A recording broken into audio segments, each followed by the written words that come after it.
Good morning, kindergarten. Welcome. It's a beautiful day to spend time together.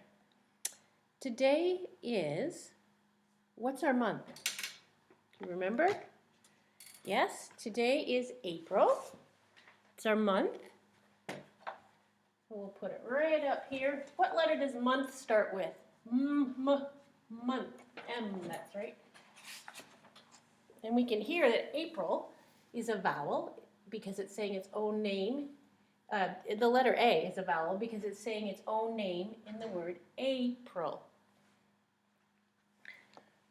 What's the day today? If you remember, yesterday was Monday. So what would today be? Today would be Tuesday. Monday, Tuesday, Wednesday, Thursday, Friday. So today is Tuesday. We said yesterday was Monday. What will tomorrow be? Let's look at our days of the week chart here.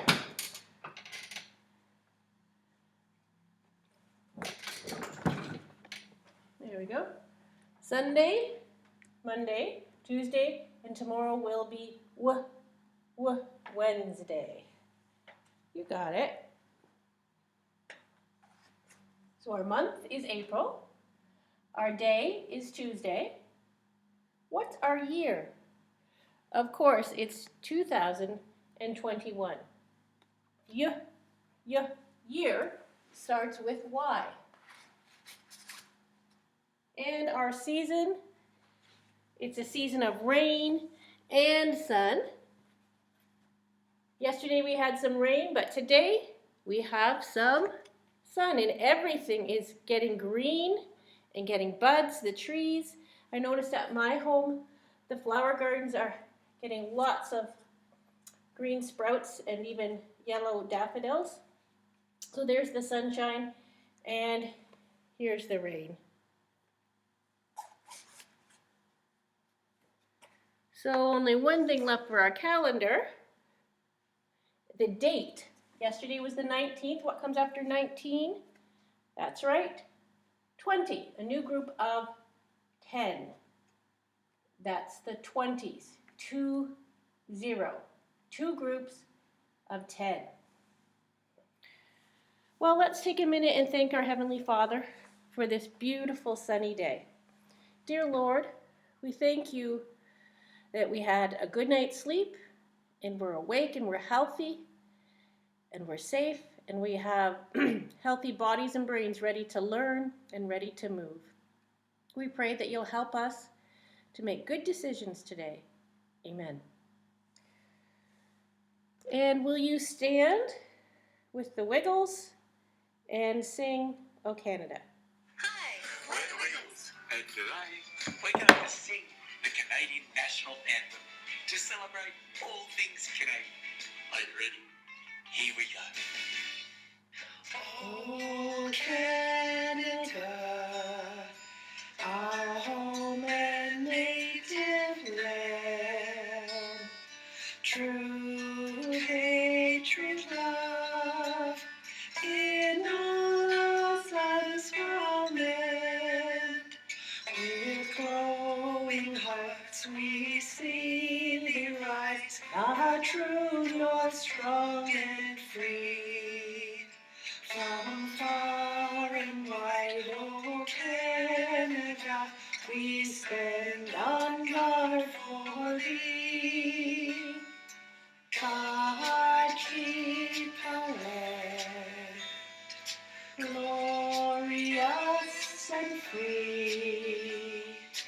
Oh, Canada, we stand on guard for thee.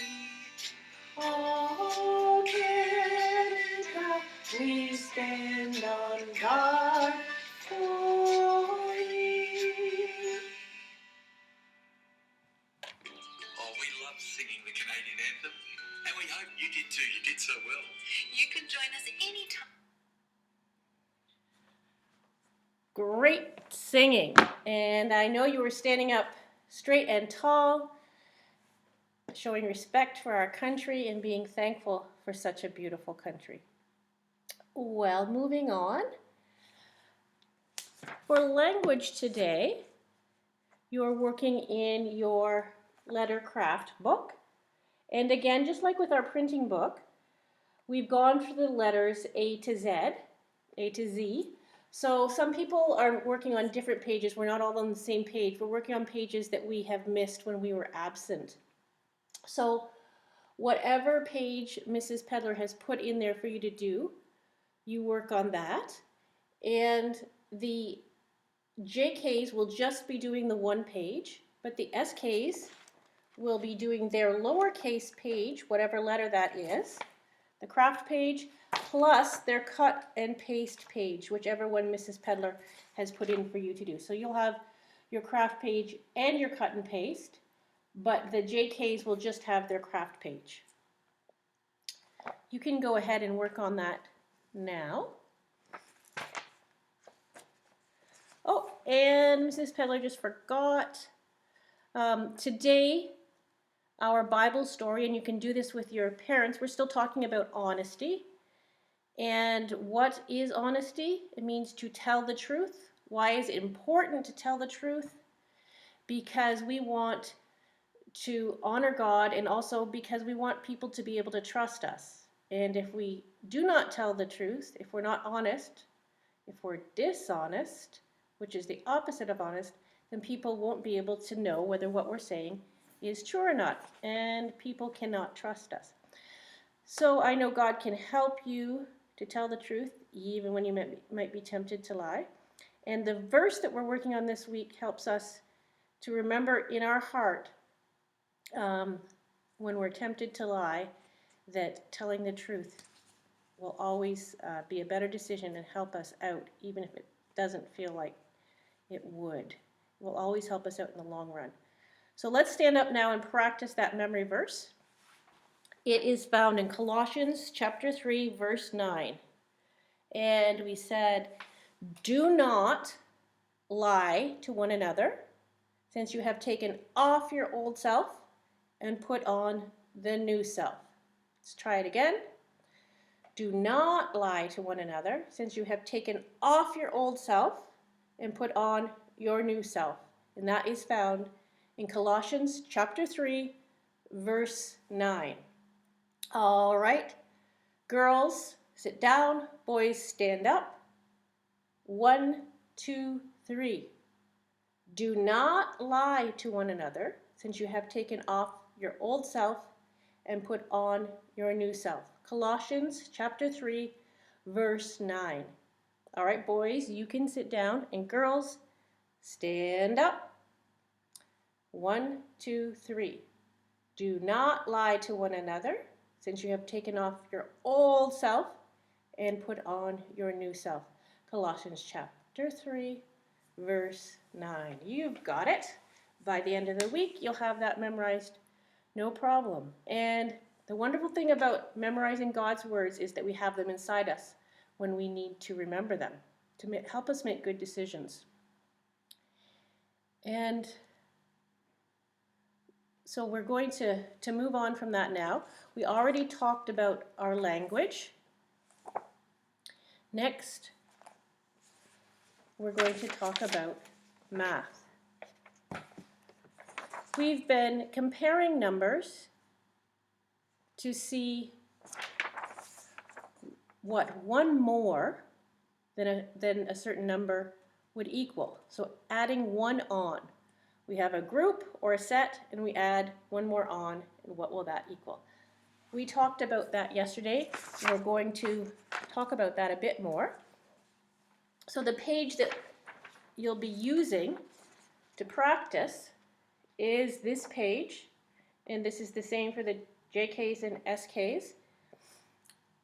So page 3 says compare numbers, fill in the blanks. We have a picture in each rectangle of different animals.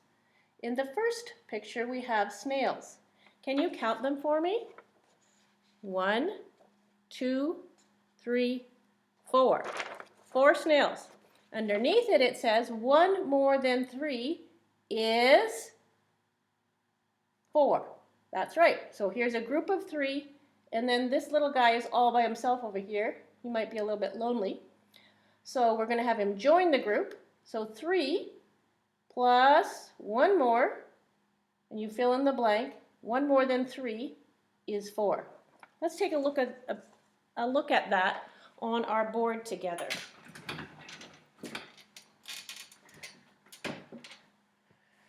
So we're going to have some green snails. We have a group or a set of 3 snails. And we know snails are kind of curlicues, swirls.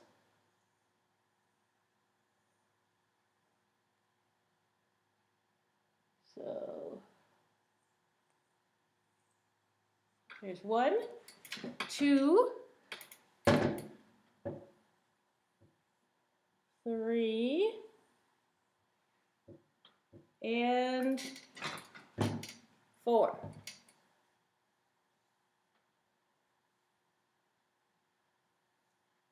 Can you see them? But we're going to rub out number 4 because first there was just 3 snails. So we'll write that number, 3. But then they looked over to their neighbor. He was by himself. There he is. So we have a set of 3 snails and a set of 1 snail. These 3 snails said, "Come on over and join us. We don't want you to be lonely." So there's a plus sign. That means more. We have 3 plus how many more? 1. He was by himself. So let's add him to this set now. He's not by himself anymore.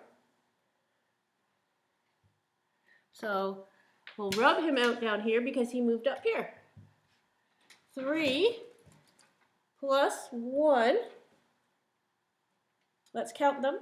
1, 2, 3, plus 1 more equals, remember that sign? 2 lines means equals. And let's do it with our fingers. 3 plus 1 more, let's count them. 1, 2, 3, 4. So 3 snails plus 1 more equals 4 snails. Let's put that set of 4 snails all together. They're all visiting with each other and chatting.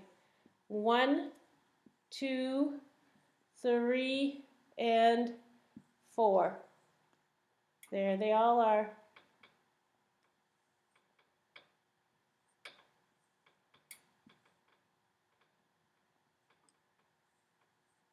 There's the 4 snails. So 1 more than 3, of course, equals 4. And then there's the rectangle before it has puppies. So you need to count how many puppies is in the first group. And then add 1 more. This puppy's lonely, so they invite him over. And see how many puppies there are now with 1 more. So this was 6 puppies. 1 more than 6 is, you fill in the blank. Then the rectangle below it has baby chicks. You count how many baby chicks there are, and then add 1 more on, bring him over, and see how many you'll have if you add 1 more on to this group of chicks.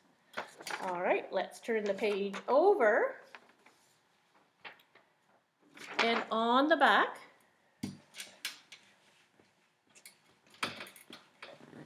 we're comparing numbers again. And again, we're talking about what 1 more would be. But this time we just have written numbers. So we have numbers on the side. The first one is 8. Then let's put a 3 down below that, and a 2, and a 6. All right. Now we don't have pictures here to choose from. We just have numbers beside these ones to choose from. You're going to have 3 numbers to choose from in each rectangle. So circle the number that is 1 more than the number on the left.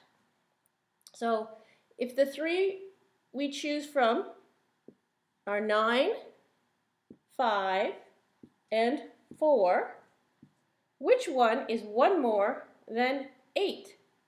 When you're counting, let's count from 5.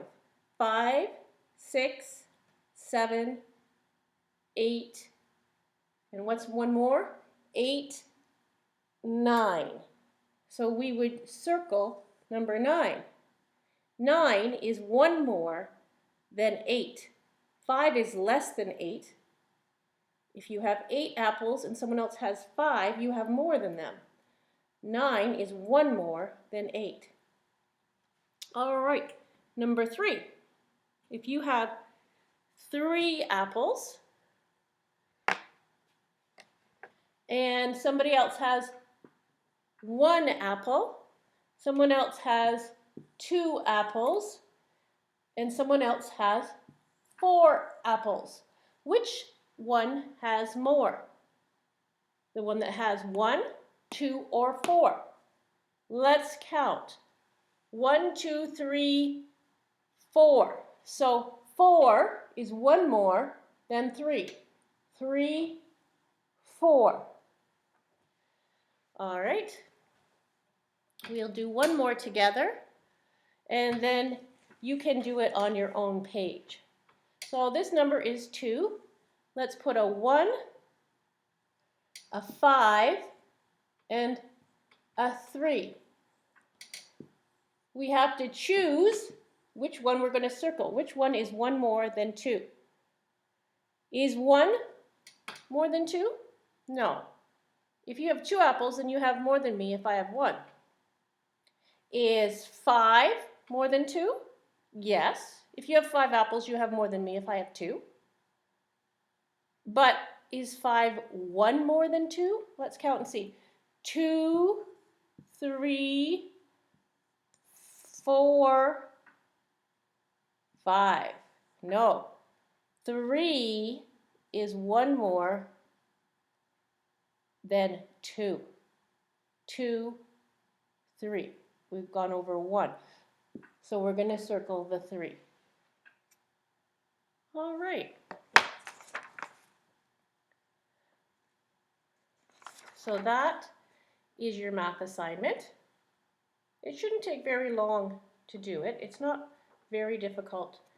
So that's why there's 2 sides, because they're both pretty easy peasy.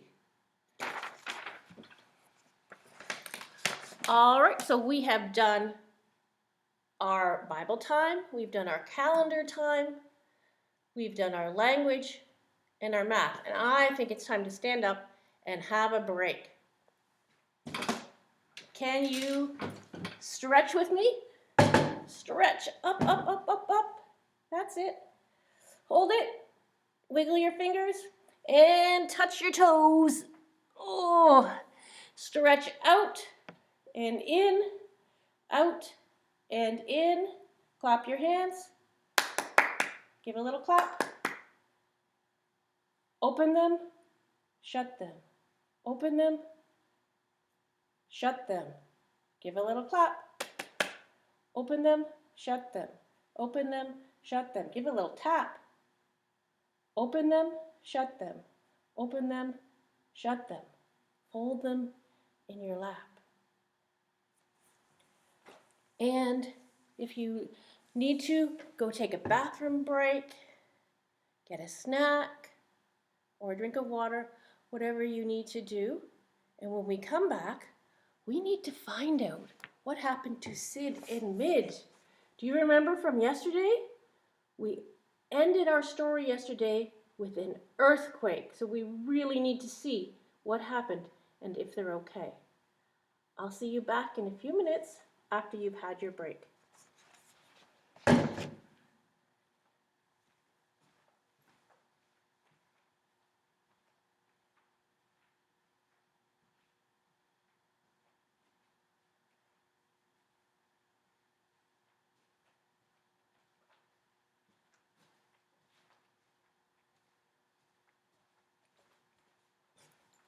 Here we are. Are you in a comfortable chair?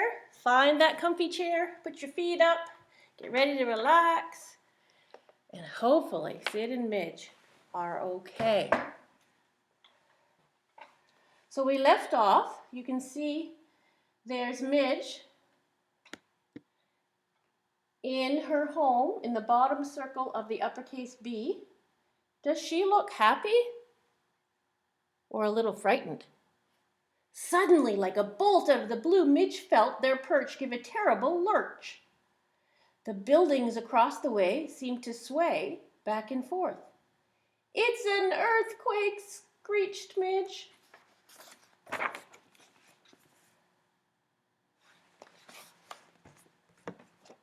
Can you see those pictures? I'll bring it a little closer.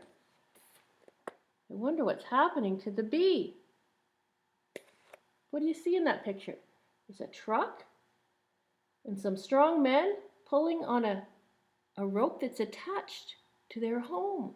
Do you see some other letters in the bottom of the truck too? What letters are they? There's an F and a T, upside down L.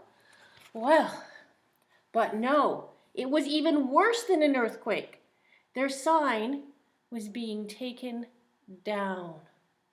One by one, the letters were being lowered into a waiting truck below. Midge followed, flapping her wings. Wildly at the movers, trying to let them know they must not take away her nest. Why was she so upset? Well, of course, because they were taking her home, but what was in her home? It was her precious nest with her precious babies. So she was trying to let them know, you can't take it. But the men paid no attention to her until the tallest man stopped and shouted. And here's a sign here. It says this building is being torn down by Acorn Demolition Company. So there's the man shouting, and Midge is squawking, "Don't take my nest, my babies." "Hold everything! Look here what I found! 2 eggs in a nest!" So he was a nice man. He cared about Midge and Sid's babies and about their home. No wonder that pigeon has been making such a fuss. "Well, what do you know?" exclaimed another man as he took a peek inside. "We'll sure have to take good care of this letter. Come to think of it, I know a bakery shop that could use a big letter B. Anyway, we won't be throwing this one away. Come on, men, let's get going." Wow, so it sounds like maybe their home will be saved. Down the hill they went, and far out of sight, with Midge clinging on with all her might. You can imagine how Sid felt when he landed back on the cold and empty scaffold later that morning. He stood there dazed and bewildered, wondering where his sign had gone. Where was his Midge? And where, oh where, was their nest with those 2 precious eggs? Can you imagine how Sid felt? Do you think he felt scared? Confused? He looked around on all sides, but not a trace of his sign did he see. Suddenly, off he flew. He didn't just stay there and do nothing. He was going to investigate, first to the waterfront. Probably the sign was being loaded onto a boat. Sid was sure that whatever that particular letter B was, there too Midge would be. He looked high and he looked low, but not a sign of his letter did he spy. Next, he flew to the uppermost part of the Golden Gate Bridge. He thought perhaps Midge might have passed that way. Can you see him all the way up there? But no, not a feather did he find. While he stood wondering where to search next, an enormous fog bank kept rolling in from off the ocean. Like a rampaging flock of sheep, the fog came surging straight towards him. That was going to make it more difficult for him to see, wasn't it? When Sid saw he puffed out his chest and stretched his wings wide and cried, "Who's afraid of a little breeze? I'll flap my wings and blow the wind away." But the fog rolled silently on. And we know that fog is like a great big cloud that has come down to the ground. That's those little tiny water particles in gas form have made that fog. The cold air and the warm air are joining. Before Sid knew what had happened, he was completely surrounded by a dense, damp grayness, and the faster he flew, the thicker the fog grew, until he could barely see beyond his beak. Down, down he dived, hoping to land on solid ground. Can you see him inside the fog? All at once he found himself standing on top of a traffic light signal, right in the busiest part of town. Once inside the green go signal, Sid began fluffing up his wings, trying to dry them off before going on with his search for Midge.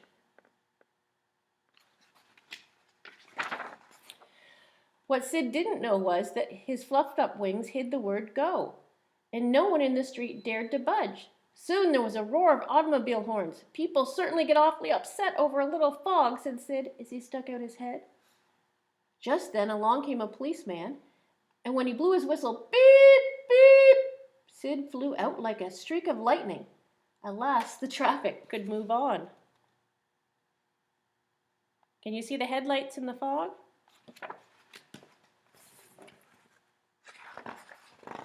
By now, the fog had changed into rain, and everybody started hopping aboard the cable cars, which is what people do in San Francisco whenever the hills are too steep or the weather is too wet. And that's exactly what Sid did. Under the big bell, on top of the cable car, he found a perfect umbrella. But then, if only the conductor hadn't shouted, "Hold on tight! Sharp corner ahead!" and then clanged the bell, the clapper of the bell hit Sid so hard that he fell overboard. Poor Sid. In the street gutter below, all bruised and weary, he hobbled along, muttering to himself, "People! It's all people's fault." He must be feeling pretty sad and sore right now and scared and discouraged. But then he began to think of the kind man in the park. Would Mr. Lee be there on such a terrible day as this?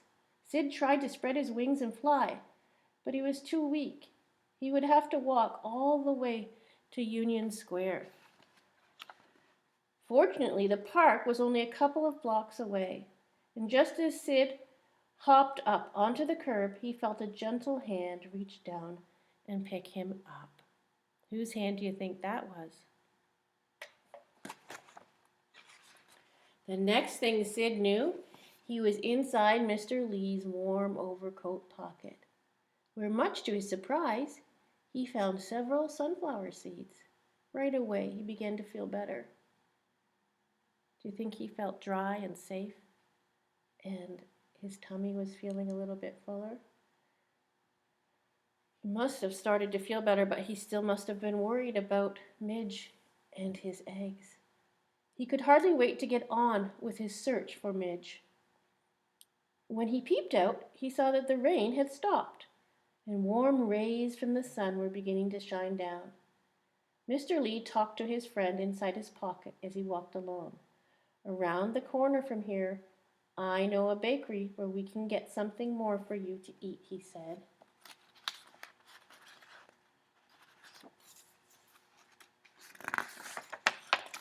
As they neared the shop, Mr. Lee noticed some men putting a large letter in the sign above the doorway. "Well, look at that, a new letter B." See, there they are putting up the B. Out popped Sid's head farther. What was that he heard? It sounded exactly like a certain bird he knew cooing. Could it be? And see this bakery? Blumps Bakery. So they can definitely use a B because Blumps starts with B and bakery starts with B. Blumps Bakery. So that B fits in perfectly. But who was the voice that Sid heard? Yes, indeed. It was his very own Midge. She had stayed with their nests through thick and thin. And there she was. And the new B was up beside the L and the U for Blumps. Up flew Sid like an arrow shot from a bow. And oh, what a meeting! Such billing and cooing as you've never heard. And no wonder, for their 2 eggs were just about to hatch. Well, that must have been an exciting reunion. Not only had they found each other, but their babies were about to be born. Out came 2 tiny beaks, breaking through their shells. And do you remember what we talked about in class? How do baby birds break out of their shells? Baby chicks have a egg tooth, right? And that egg tooth is only there to help them peck out of their egg because afterwards it falls off. Well, there's the 2 babies. They poked out. That's a lot of work for them. They're very tired after they break open from their shells. And out of the bakery shop came the baker and his customers. They all wanted to know what the excitement was all about. There they are, looking up at Sid and Midge and their babies. Sid knew that his first duty was to find some food for Midge. She'd been sitting on those eggs for a long time, not even leaving to get food. So down he flew, and there was Mr. Lee already holding his hand out full of cake crumbs. After taking the crumbs to Midge, Sid hurried right back down, and this time he circled around and around Mr. Lee's head, flapping his wings happily. And we know what he meant by that. What did he mean by flying around Mr. Lee's head, flapping and flapping? Yes, that was his way of saying, "Thank you so much, my good friend Mr. Lee." Sometime later, when their old neighbors came flying by, they saw Sid and Midge peacefully perched in the lower loop of the letter B, and the 2 little ones in the upper loop. It was just the right size for their new family. Sid and Midge were in the bottom, and the 2 babies were up top. Oh, those lucky birds, they cooed as they flew away. Sid certainly did know what he was doing when he chose that letter B. And there they are, a happy family. They've moved, but they're still in their letter B, and they're filling it up with their 2 new children. And it's just the perfect size for their family. So that was a happy ending to the story. When we left it off yesterday, it was pretty scary, but it wasn't an earthquake, and they moved to a new home. And there's the San Francisco Bay, and there's Sid flying over. Well, I hope you enjoyed our story about Sid and Midge. We finished that one, so I hope you'll join me back here tomorrow. I hope you have a nice afternoon, get outside and play, have a wonderful evening. We'll join back again tomorrow, and we'll have a new story after we do our schoolwork together. Bye for now.